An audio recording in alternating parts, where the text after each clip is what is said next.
Alors cette troisième section va être dédiée à montrer que LP est complet.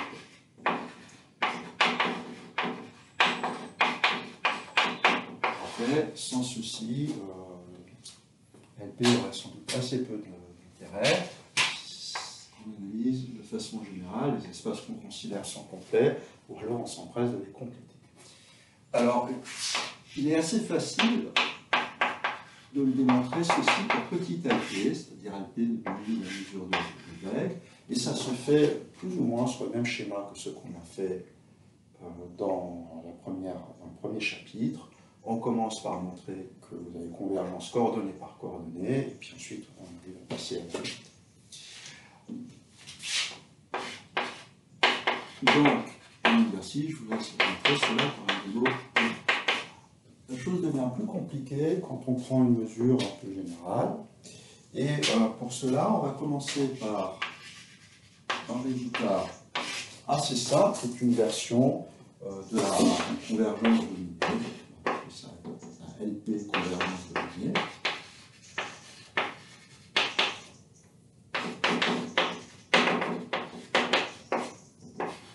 Donc,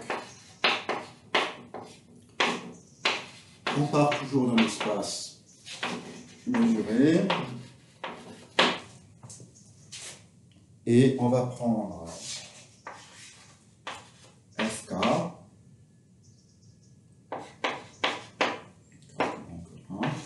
F et grand F, dans LP qui va évidemment être LP de l'unité.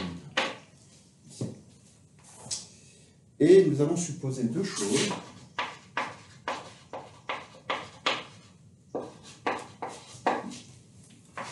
La première, c'est que FK tend vers F, nul presque tout. C'est-à-dire que vous avez convergence simple sur un ensemble donc complémentaire et négligeable. FK de X tend vers F de X pour presque tout X.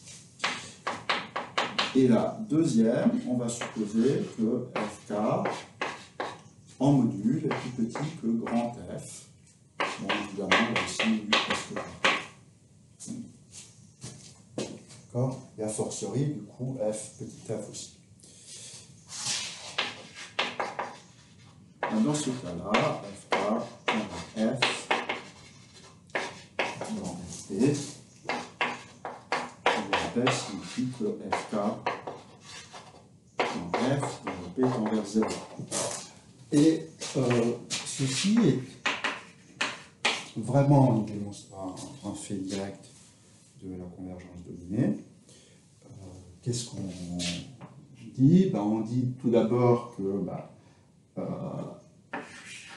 FK moins F tend vers 0 presque partout. Ça, c'est petit 1. Donc, FK moins F à la puissance P aussi. Et deuxièmement, on va avoir FK moins F à la puissance P. C'est plus petit que module de FK plus module de F à la puissance P. Et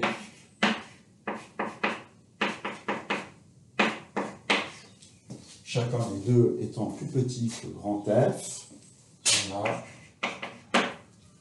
FK moins F à la puissance P plus petit que 2 à la puissance P, F de X à la puissance P. Et grand F dans LP signifie très précisément que grand F à la puissance P est dans L1. Et du coup, que vous dit le théorème de convergence dominée?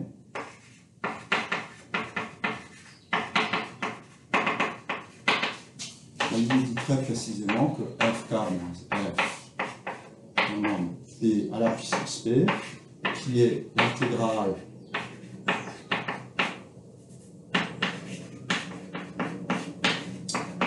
sur oméga de FK moins F à la puissance P d mu x tend vers l'intégrale sur oméga. La limite de l'intégrale, c'est l'intégrale de la limite, puisque vous êtes dans les conditions du théorème de convergence dominée, et la limite de ça, c'est 0. Donc voilà ce qui dilemme, qui est fort utile. Et cela va être un des éléments pour montrer que grand LP est complet.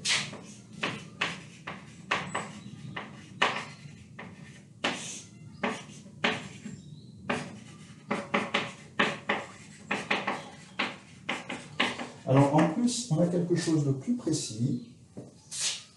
Grand LP est complet. De plus, si vous prenez une suite de Cauchy,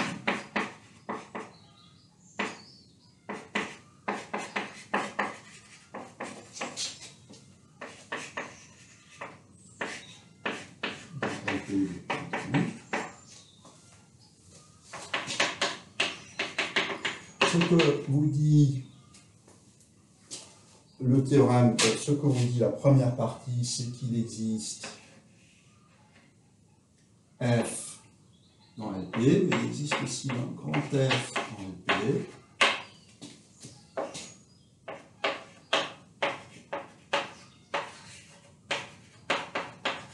Tel que F4 envers F dans LP, mais on va avoir un peu plus fort. Il existe aussi une sous-suite FNK, telle que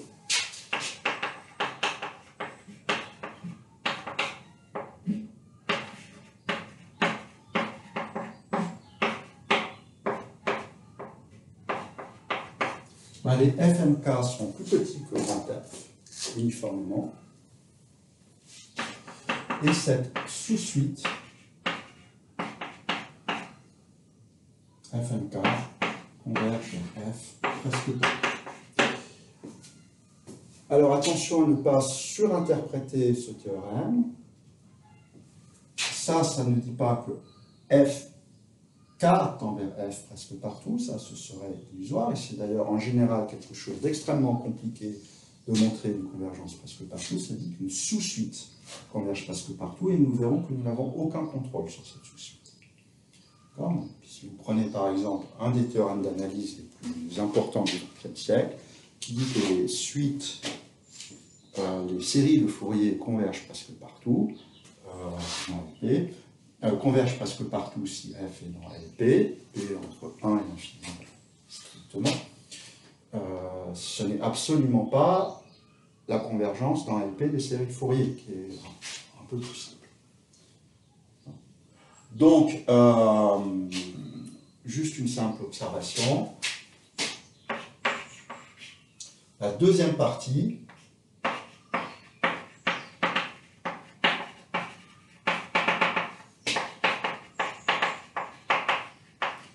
du théorème implique la première.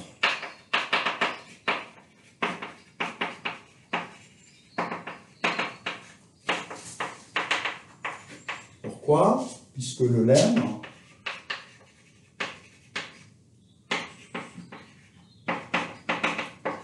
nous dit que FNK tend vers F. Ces deux choses-là sont précisément les deux conditions du lemme pour la sous-suite. Donc FNK tend vers F dans LP. Et maintenant, si vous avez une suite de Cauchy,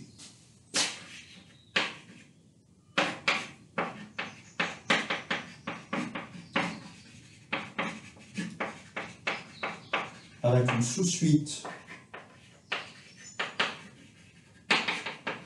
qui tend vers F, ça implique, c'est assez facile à voir, que la suite elle-même. Donc le restant de cette vidéo sera démontrer la deuxième partie du théorème. Alors nous allons maintenant démontrer ce théorème.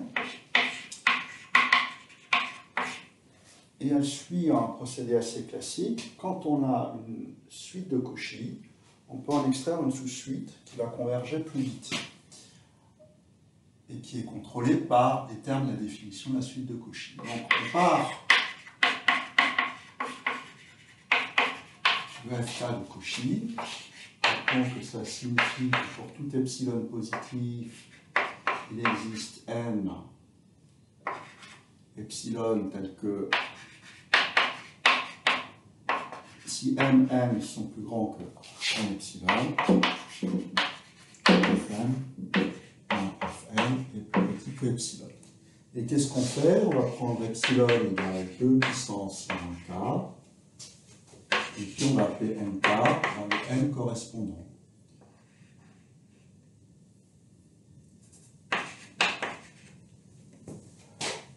Alors, ça c'est pas forcément croissant. Et donc on va se débrouiller pour que ça le soit.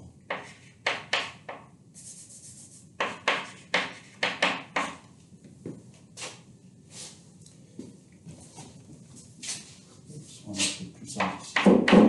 Comme ça, nk est une suite strictement croissante, puisqu'elle est plus grande que nk-1. Et nk, avec le seuil à partir duquel ces incréments-là sont plus petits que 2 puissance 7. Donc en particulier, nous allons avoir f nk moins f nl va être plus petit que 2 puissance moins k si l est plus grand que k. Donc, puisque nl va être plus grand que nk, on va pouvoir mettre nl, nk aussi, avec epsilon égale 2 puissance moins k. Donc ceci fait, une fois que ceci est fait, on va introduire une fonction qui est celle-ci, fn de x, ça va être fn1 en valeur absolue, plus somme de j allant de 1 à l, de f j plus 1 moins fj. Et la première chose qu'il faut remarquer, c'est que ça, c'est une suite croissante.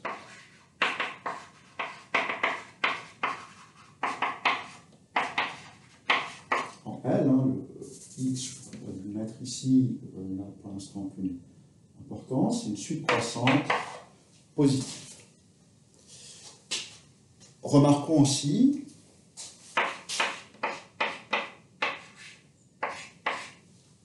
que Fl, est petit que Fn1, ça n'a pas de grande importance, c'est un nombre, plus somme de j allant de 1 à l, de norme de f, on perd le n ici, mj plus 1, moins f mj. P. Et ça, c'est plus petit que 2 puissance moins j. Donc tout ça est plus petit que 1.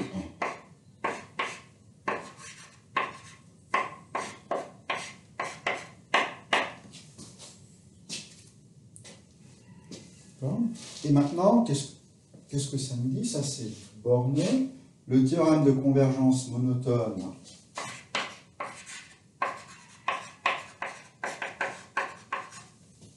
nous dit que, puisque la FL est croissante, tout d'abord, c'est une suite croissante bornée. Le théorème de convergence monotone nous dit que FL va converger vers une fonction f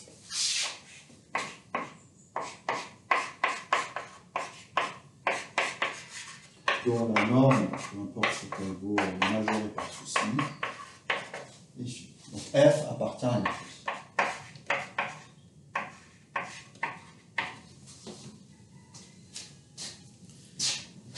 La première conséquence de ça, c'est que f est fini presque partout. On a f de x à la puissance p de x fini. Ça implique que f à la puissance p, donc il n'y a pas besoin de valeur absolue puisque c'est positif, f est fini presque partout.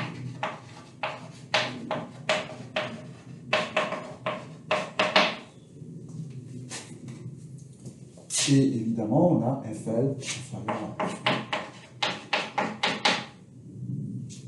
Alors, qu'est-ce que ça veut dire? Ça veut dire que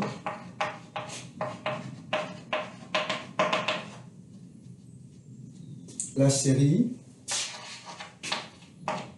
Fn1 plus somme de j égale 1 à l'infini de Fnj plus 1 à Fnj est absolument convergente.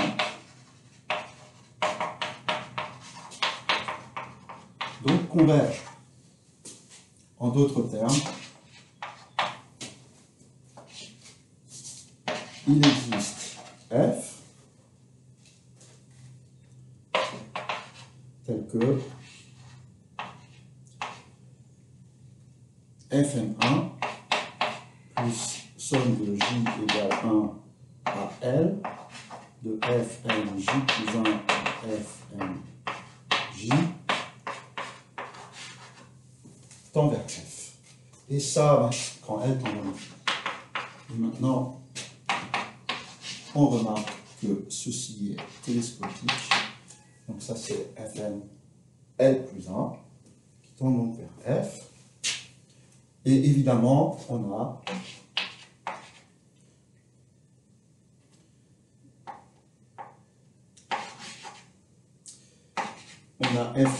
Fn L plus 1 qui est plus petit que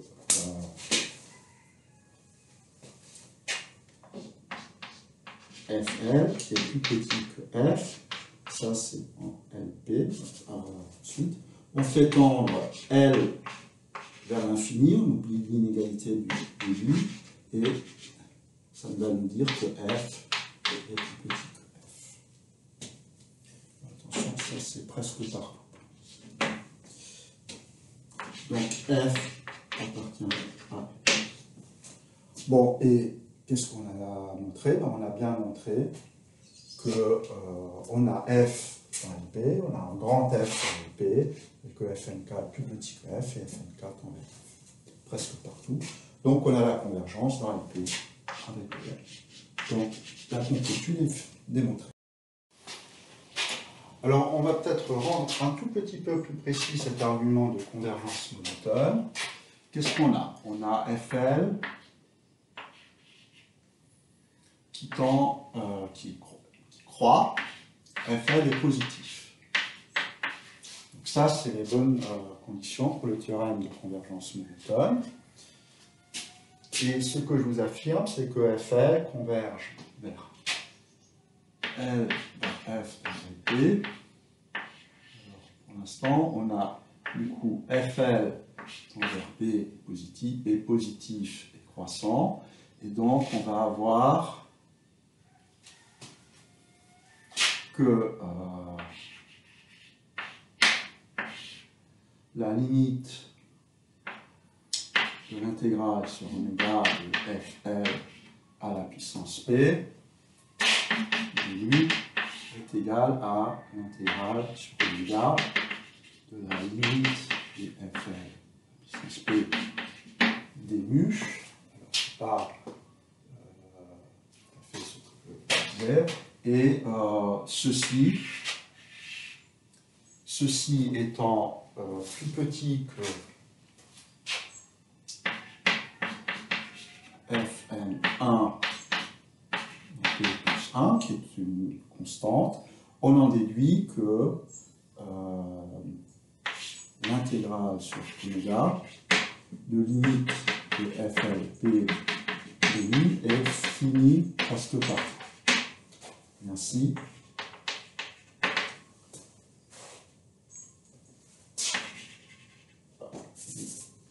presque partout. Ça, ceci étant borné, ça c'est toujours vrai, c'est éventuellement plus l'infini, la plus l'infini, mais le côté gauche n'étant pas plus l'infini, le côté droit n'est pas plus l'infini. Vous avez une suite croissante, elle va converger éventuellement vers plus l'infini. Donc, ça aussi c'est croissant, ça converge éventuellement vers plus l'infini. Ce cas est exclu, donc ceci n'est pas plus l'infini, la plus l'infini en particulier, ça c'est fini. Maintenant vous avez une intégrale de choses fini. Et donc, limite de Fl à la puissance P est finie presque partout. Et donc, c'est ça qu'on va appeler grand. Et donc, la limite aussi.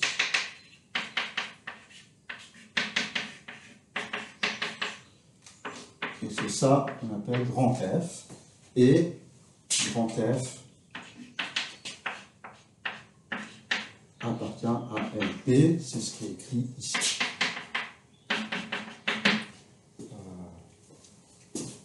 Attention, j'ai peut-être eu un petit abus de langage. On a bien dit que FL tendait vers F, qui est dans LP. Ce n'est pas une convergence dans LP.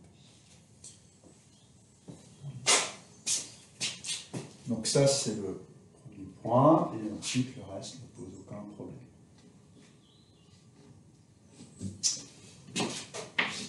Alors, il y a une alternative qui est presque la même chose. On peut utiliser le fait qu'un espace est complet si toute série normalement convergente est convergente.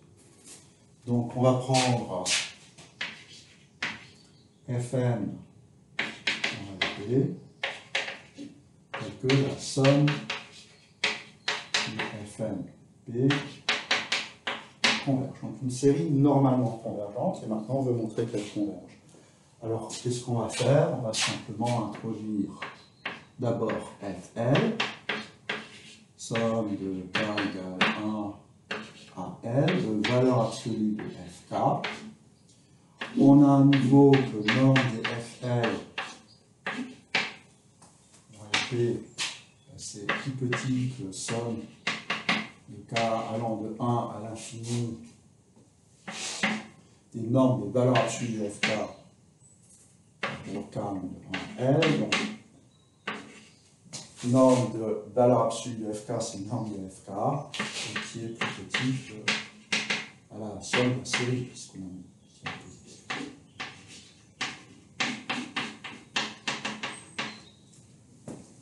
À nouveau, Fl est positive et croissante. Et donc, on va utiliser le même argument pour dire que f égale limite de Fl est d'une part et dans le P et donc fini presque pas. Exactement le même argument par convergence unique. Du coup, qu'est-ce qu'on a? Si x est tel que f de x est fini, ben la série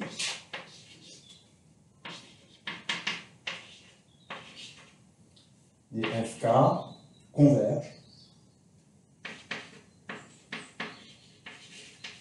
puisqu'elle converge absolument.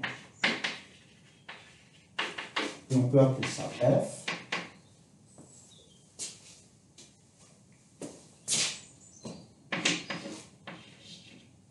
Et qu'est-ce qu'on va avoir? On va avoir que ça, que cette limite, elle est, pour l'instant, c'est une limite presque partout. Mais c'est aussi une limite dans LP.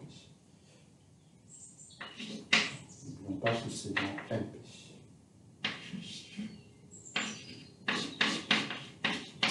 Que ceci est plus petit que la somme de k de L plus 1 à l'infini et Fk.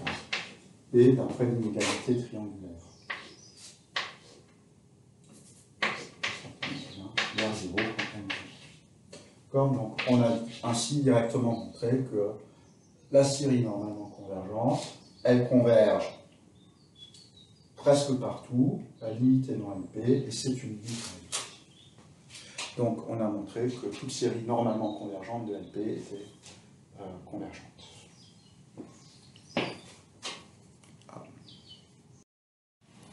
Alors, si vous avez été attentif, on a utilisé des théorèmes d'intégration, et donc, en fait, on a traité que le cas P entre 1 et l'infini. Le cas P égale l'infini doit être fait très légèrement différemment. On prend donc Fn de Cauchy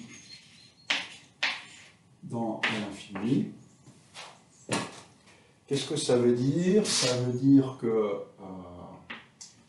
on va faire comme ici, on va dire que pour tout entier n positif, il existe n indice n, tel que si jk est plus grand que n,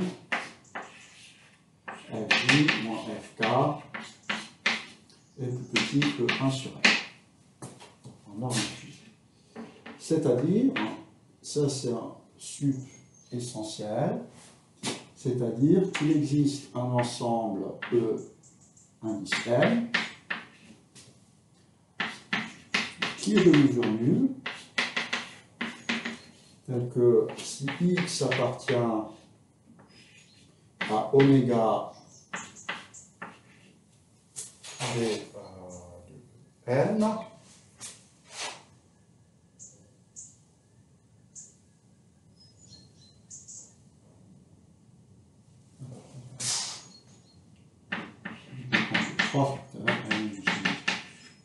K, là on va avoir Fj moins Fk plus petit que 1 sur j.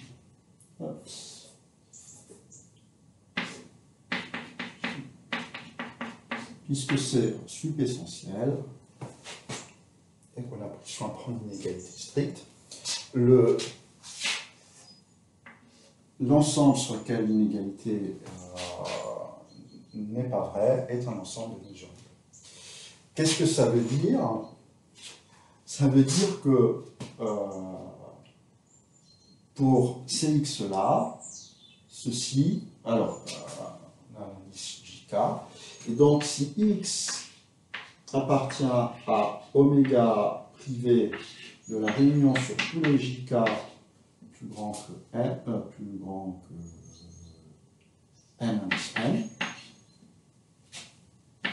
de E, N, J, K,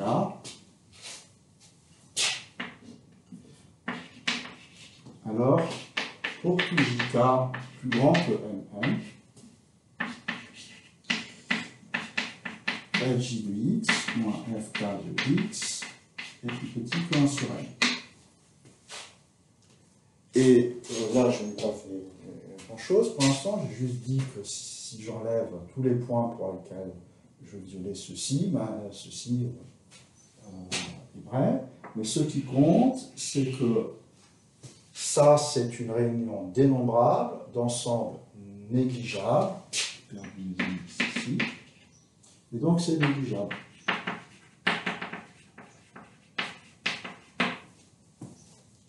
Et enfin, si j'appelle E la réunion sur les N, la réunion sur les JK plus grand que N, M, E, N, JK, ça c'est encore négligeable.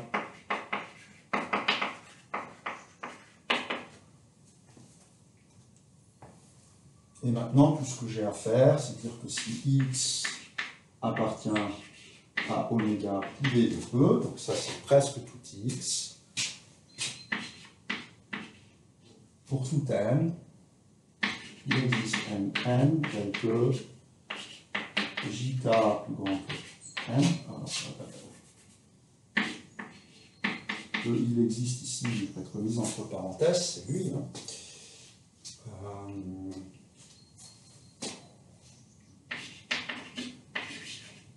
Tel que f j de x moins fk de x est plus petit que 1 sur n. En d'autres termes, pour ces x-là,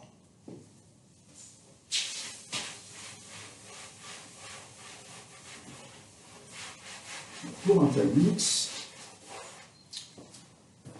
ben la suite fj de x est de Cauchy.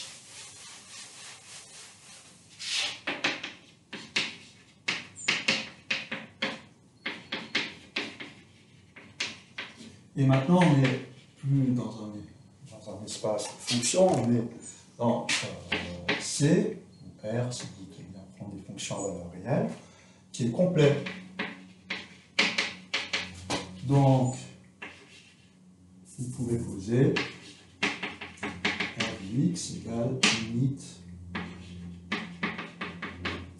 et Fj de x. Ça existe.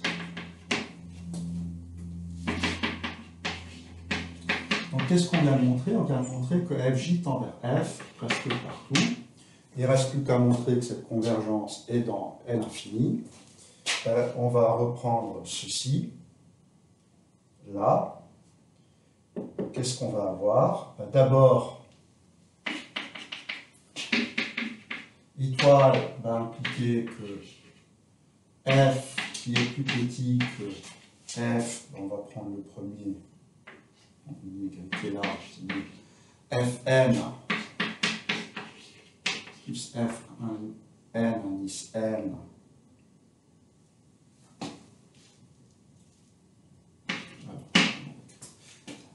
on va prendre J plus grand que Nm, on a Fj qui est plus petit que Fn plus Fn moins Fj.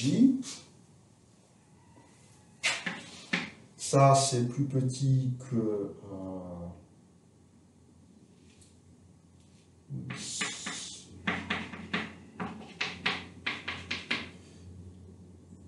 on va prendre x. On va avoir ceci, on prend x pour lequel on a une convergence, Fj de x est plus petit que l'inégalité triangulaire f n indice m plus f n indice m j. Donc,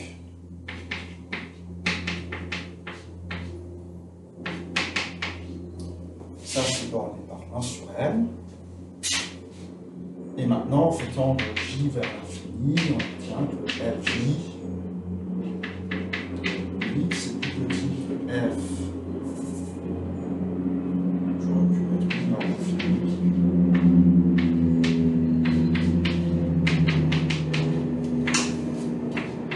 Donc on a ceci presque partout. Non, c'est pas partout, c'est toujours x dans E. En faitant j vers l'infini, on en déduit que f est plus petit que f. R de x est plus petit que f n indice n infini plus 1 sur n. Et ça, c'est vrai pour tout x dans E, qui est pas dans E, qui est un ensemble de mesures pleines, et donc f appartient à L infini, avec norme infinie plus petit que f n plus 1 sur infini plus 1 sur n. Et puis une fois qu'on a fait ça, on revient ici, on prend un nouveau x n'appartenant pas à E, on prend jk plus grand que nn, on va avoir fj de x moins fk de x est plus petit que 1 sur n. On fait tendre k vers l'infini. On va avoir fj de x moins f de x plus petit que 1 sur n. Ça dit bien que la norme infinie de fj moins f est plus petite que 1 sur n. Voilà. Voilà. Plus petite que 1 sur n, parce que ça c'est vrai pour tout x n'appartenant pas à E, donc pour un ensemble de mesures pleines. Et ça c'est très précisément dire que si j est plus grand que n plus n, on a fj moins f infini plus petit que 1 sur n. En d'autres termes, fj tend vers f dans L infini. Alors, en réalité, ça c'est juste un exercice de théorie de la mesure sur le fait qu'on prend des réunions dénombrables d'ensembles négligeables qui sont négligeables. fait essentiel de théorie de la mesure, et le reste, c'est la réalité et la complétude de C.